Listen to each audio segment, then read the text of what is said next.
Hey guys, how's it going? Eminem Gaming here, and today we're back with another video. So I had to redo this video because I messed up with my audio. I do apologise if you watched that and like, what the hell's going on, no audio.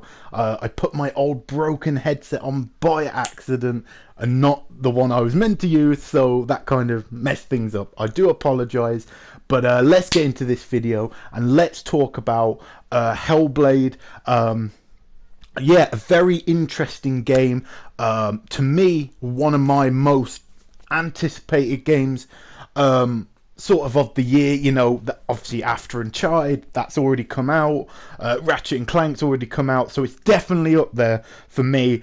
And we got a new trailer yesterday from on the official PlayStation site, as well as you know, on the devs YouTube channel as well. So very, very interesting. And yeah, I'm going to talk about things that I noticed in the game, things that I feel, and all that good stuff. So yeah, let's get into this and let's talk. First of all, for me, I've got to say this is one hell of a beautiful game. I've got to say that, you know, very surprising. This is a very small team working on a very small budget, I must say.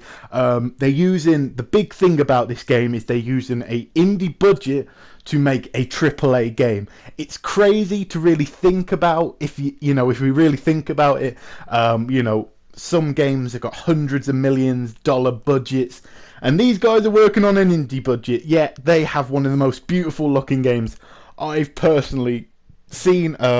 Probably Uncharted 4 is a little bit better, but at the same time, this is a work in development, so yeah, that's very promising. But bear in mind, again, it is on the PC, so we don't know the PS4 version. Probably the PC version's been shown, but we'll see what the PS4 version looks like when it comes out. But either way, it looks absolutely beautiful, and yeah, amazing in my opinion. Now, story. Now, obviously, I'm not going to go through and the exact story, but the premise of the story is very interesting for me personally.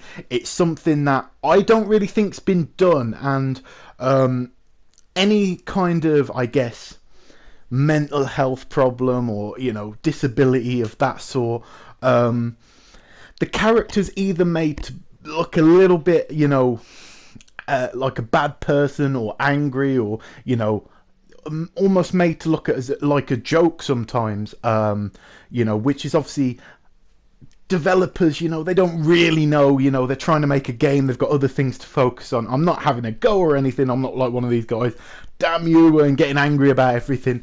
But what I really respect about these guys is they went up to, I believe it was Cambridge University, and they sat down and actually talked to people with different mental health problems, such as schizophrenia, you know, all that sort of stuff. And that's really cool that they really went that extra mile to show respect to serious disabilities and health problems. I respect that. Now, the basic premise of the game is you're a warrior fighting other tribes and all this good stuff, but you're actually fighting inside the mind of someone who's mentally ill. You know, everything, you know, you're fighting just a regular soldier, but they'll look like a demon to you, you know. But we'll get into a little bit of that later. But I think that's really interesting, and I have to take my hat off to the developers for attempting something very, you know, controversial, a little bit tricky or whatnot. But I have huge respect for them for doing that.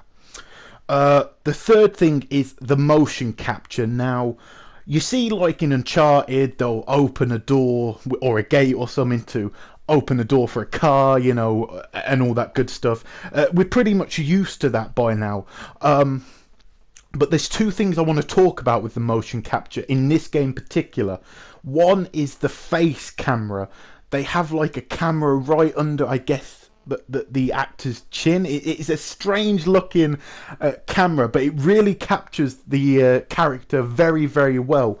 But on top of that, they actually have like gymnasts and I believe martial arts trained people doing the combat. So they showed, Senua, the main character, like rolling and then kicking a character in the face.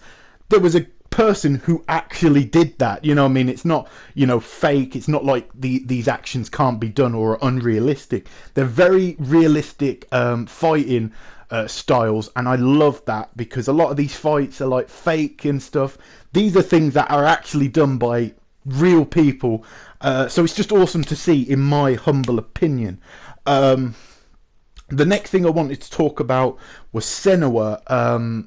Her face reacts to combat. So if she's about to hit someone, she'll show anger, she'll show aggression when she's about to hit someone. But if she gets hit, she'll show pain, about being hit, I think that's really, really awesome. A lot of these games, they look great, but the motions, the characters don't show any emotions. Like they'll go and straight beat somebody up and they'll show no emotions whatsoever. But in this game, obviously, it's cool that they have unique emotions for and reactions to combat. I think that's really cool, and I think it'll add to the immersion of the game. The next thing, very interesting, more of a gameplay sort of thing. No instructions, all prompts are by vision and sound. So when a character is going to attack me, there's not a circle on the side. There's not a button prompt telling me what to do. It's all by, there'll be like a little flashing light, and you'll have to deflect that or whatever. Or the character may like make a sound signaling that they're going to attack. So yeah, definitely that's very interesting. Now, why I like this is it helps again for the immersion of the game. When you're not really immersed, like movies, they were saying in the documentary, whatever you want to call it, in movies you wouldn't have button prompts, obviously, because it's not a video game. So this is this is to keep the immersion, and I just think that's genuinely really cool as well. So yeah, the next thing I wanted to talk about, visual cuts when you attack enemies. So a lot of the time, particularly in the Dark Souls series, you're basically just looking at its health bar, the enemy's health bar, and kind of waiting for it to go down and keep hitting them and stuff. But you don't really know you're doing too much, apart from maybe a boss may evolve or whatever during the fight. But really, you don't know with the regular enemies, are they taking damage or not? With this game, you will see the scars. When you hit a character, there'll be scars on their body. There'll be cuts. The more you hit them, the more scars will be on their body. That's pretty cool to me, that they're taking that level of detail to the extreme with this game, and that's awesome, because I've said a long time, a lot of my favourite developers, the reason I like them so much is simply because their attention to detail, your Rockstars, your Naughty Dogs, they're at the top in the industry simply because they take such attention to detail, in my personal opinion. And this is another one where they look like, hopefully, they will be doing the same with this game, so that's awesome. Again, this is similar to an earlier one, but no health bar, use screen as a guide. So there will be no health bar on the screen. If you get hit, you don't know how low your health is. The last game I played like that, I guess, probably, I remember in The Last of Us on Grounded, or the other one, the highest difficulty, they didn't have that. It made it very difficult, but it's a lot more immersive, in my humble opinion. So what happens? How would you know your health going down? Well, the screen will go bloody, and the more you get hit, the bloodier it gets. And when you get closer to death, you start going dizzy, which is very interesting, because obviously in real life, if you were to be hit in the head or whatever, you would go dizzy and things would start, like spinning around. So it's very interesting. Also, the sound indicates when you've been hit, so things will start sounding differently. Maybe it goes a little bit slower or whatnot. Again, brilliant to me to see all that, not having health bars, really focusing on the world and all that good stuff. So yeah, that's awesome. They also said combat, your positioning in combat is key. So this is a game where they're trying to, obviously, as I've said many times before in this video, trying to be as realistic as possible. What they're doing is a small character versus a big enemy, they're not really in real life going to win unless they use their speed as their counter. Do you know what I'm saying? So yeah, in combat, the positioning's key. Use your speed to counter their strength. And yeah, it's more focusing on that, so that's pretty awesome in my opinion.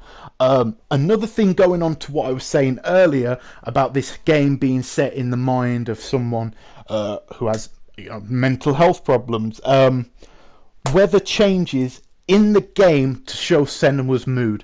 That is crazy. I don't know if I'm the only one impressed by that, but I think that's really cool. That really was interesting. A very interesting thing I took out of the video I watched was, yeah, the weather changes due to Senua's mood. That's pretty interesting. So, if she's angry, the sky might be like a orangey red color. If she's happy, it may be blue, light outside, and if she's like scared, it might be like thunder, lightning, and dark outside. I don't know if I'm the only one impressed by that, but to me, I thought that was pretty cool. A little added extra to the game, and yeah, I think that's awesome. And the final thing I wanted to talk about was every weapon has a sound, and sound can be used to track enemies from behind. Now, the big lumbering enemies with these big swords, those swords will have their own unique sound. When they hit the floor or they hit you, they'll make a unique sound. Your weapons will make a unique sound. I thought that was pretty cool. Again, another little bit of attention to detail that they're showing in this game. But the cool thing is, you won't be not as much getting jump scared as maybe a Dark Souls or sort of that sort of game, because you can actually hear the enemies behind you before they attack, so they won't just randomly attack you, being as quiet as anything, which we've probably had in Dark Souls before. Do you know what I'm saying? I've had a few enemies like that.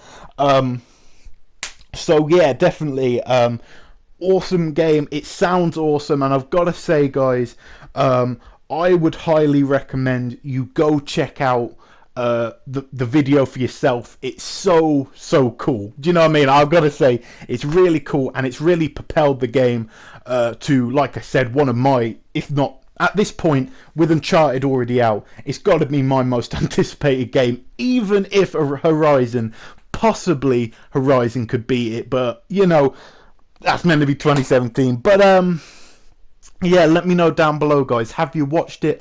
Have I missed anything? Is there anything you want to talk about? Let me know down below. But yeah, I've got to say, from the first kind of trailers we saw, they really have improved the gameplay. The premise always to me seemed awesome. The world looked beautiful, all this good stuff, even the music is great. The problem was the gameplay was a little bit, it wasn't quite up to scratch, in my humble opinion. But even with this work in progress sort of game, I think they're absolutely nailing it. So yeah, definitely one to keep an eye out for. So as always, guys, this has been M&M Gaming. If you enjoyed the video, make sure to leave a like, comment, and subscribe if you're not already, and I'll catch you guys in a new video.